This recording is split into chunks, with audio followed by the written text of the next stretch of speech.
I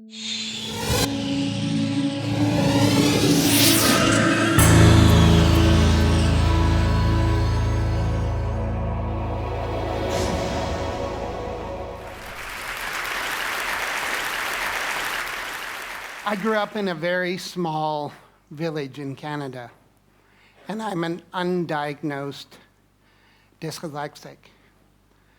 I had a really hard time in school. In fact, my mother told me eventually that I was the little kid in the village who cried all the way to school. I ran away. I left when I was 25 years old to go to Bali. And there I met my incredible wife, Cynthia, and together over 20 years we built an amazing jewelry business. It was a fairy tale. And then we retired. Then she took me to see a film that I really didn't want to see. It ruined my life.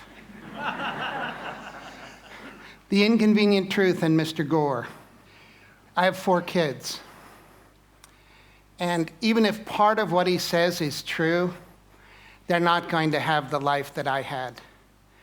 And I decided at that moment that I would spend the rest of my life doing whatever I could to improve their possibilities. So here's the world, and here we are in Bali. It's a tiny little island, 60 miles by 90 miles. It has an intact Hindu culture. Cynthia and I were there. We had had a wonderful life there, and we decided to do something unusual. We decided to give back locally. And here it is. It's called the Green School. I know it doesn't look like a school, but it is something we decided to do, and it is extremely, extremely green. The classrooms have no walls.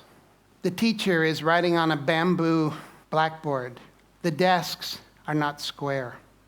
At Green School, the children are smiling. An unusual thing for school, especially for me. And we practice holism. And for me, it's just the idea that if this little girl graduates as a whole person, chances are she'll demand a whole world to live on.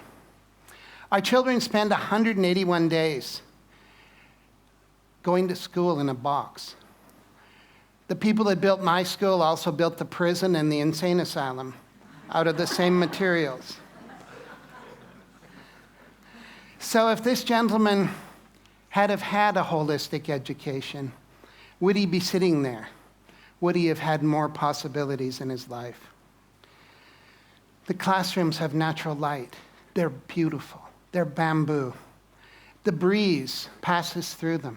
And when the natural breeze isn't enough, the kids deploy bubbles, but not the kind of bubbles you know. These bubbles are made from natural cotton and rubber from the rubber tree.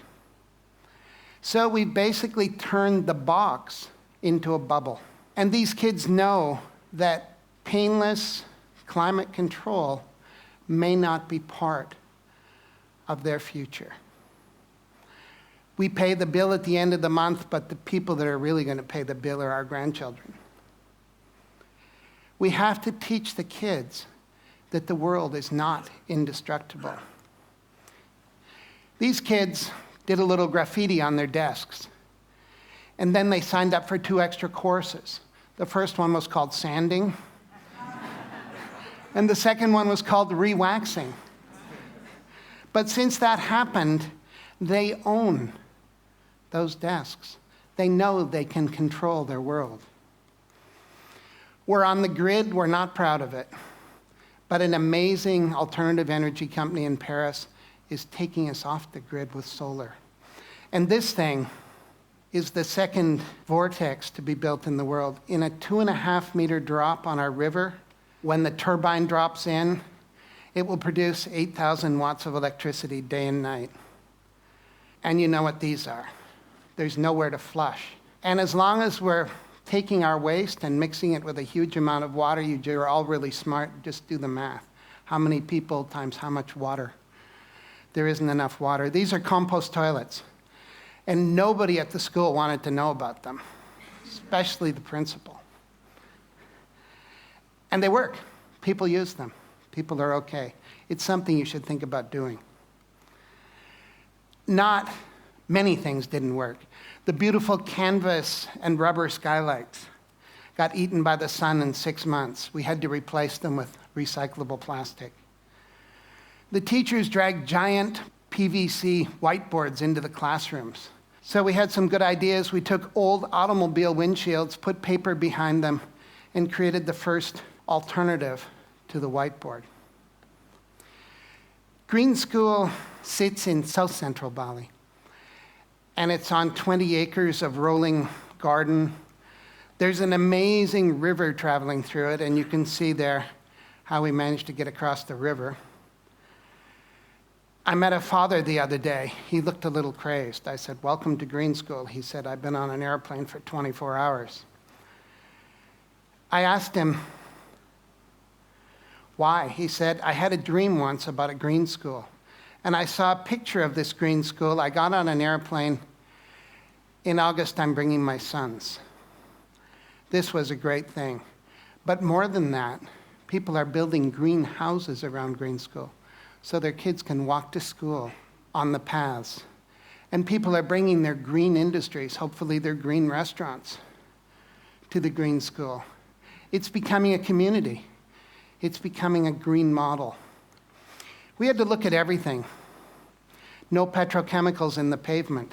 No pavement. These are volcanic stones laid by hand. There are no sidewalks. The sidewalks are gravel. They flood when it rains, but they're green. This is the school buffalo. He's planning to eat that fence for dinner. All the fences at Green School are green. And when the kindergarten kids recently moved their gate, they found out the fence was made out of tapioca. They took the tapioca roots up to the kitchen, sliced them thinly, and made delicious chips. Landscaping. We managed to keep the garden that was there running right up to the edge of each of the classrooms. We dropped them gently in. We made space for these guys, who are Bali's last black pigs. And the school cow is trying to figure out how to replace the lawnmower on the playing field. These young ladies are living in a rice culture, but they know something that few people know in a rice culture. They know how to plant organic rice. They know how to look after it. They know how to harvest, and they know how to cook it. They're part of the rice cycle, and these skills will be valuable for them in their future. This young man is picking organic vegetables. We feed 400 people lunch every day. And it's not a normal lunch. There's no gas. Local Balinese women cook the food on sawdust burners using secrets that only their grandmothers know. The food is incredible. Green School is a place of pioneers, local and global. And it's a kind of microcosm of a globalized world. The kids are from 25 countries. When I see them together, I know that they're working out how to live in the future. Green School is going into its third year with 160 children. It's a school where you do learn reading, one of my favorites, writing, I was bad at it, arithmetic, but you also learn other things. You learn bamboo building. You practice ancient Balinese arts. This is called mud wrestling in the rice fields. The kids love it. The mothers aren't quite convinced. We've done a lot of outrageous things in our lives, and we said, okay, local, what does local mean? Local means that 20% of the population of the school has to be Balinese. And this was a really big commitment, and we were right. And people are coming forward from all over the world to support the Balinese Scholarship Fund, because these kids will be Bali's next green leaders. The teachers are as diverse as the student body, and the amazing thing is that volunteers are popping up. A man came from Java with a new kind of organic agriculture. A woman came from Africa with music.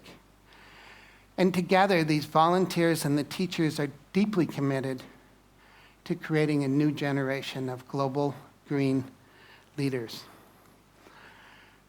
The green school effect, we don't know what it is. We need someone to come and study it. But what's happening, our learning different kids, dyslexic, we've renamed them prolexic, are doing really well in these beautiful, beautiful classrooms. And all the kids are thriving.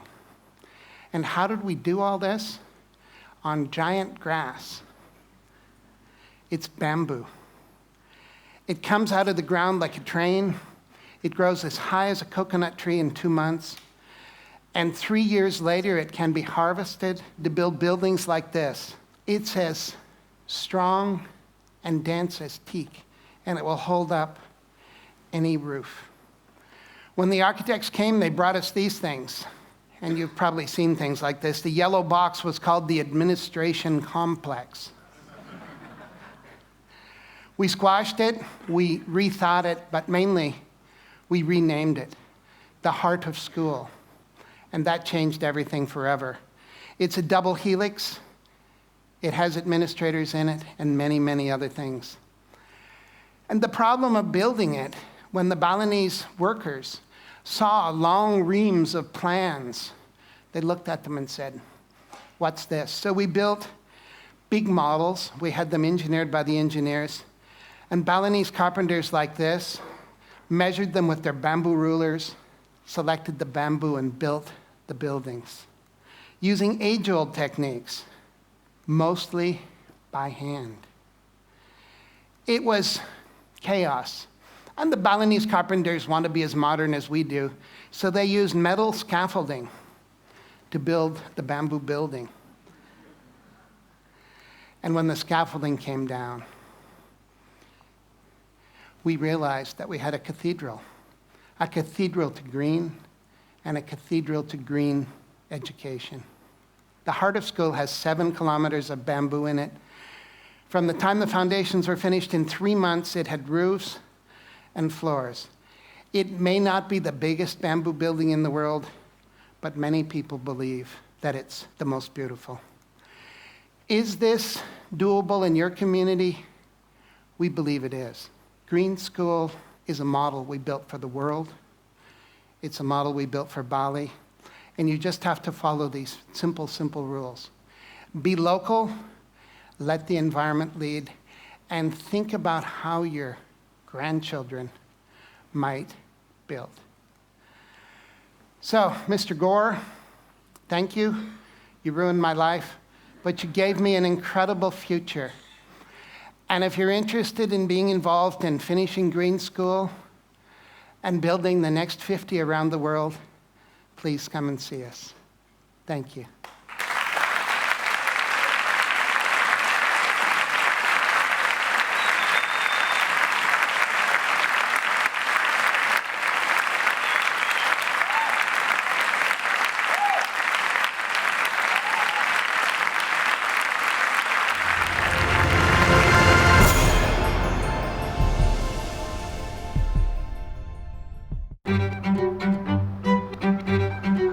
Doing the creative direction on the magazine. I work as a photographer.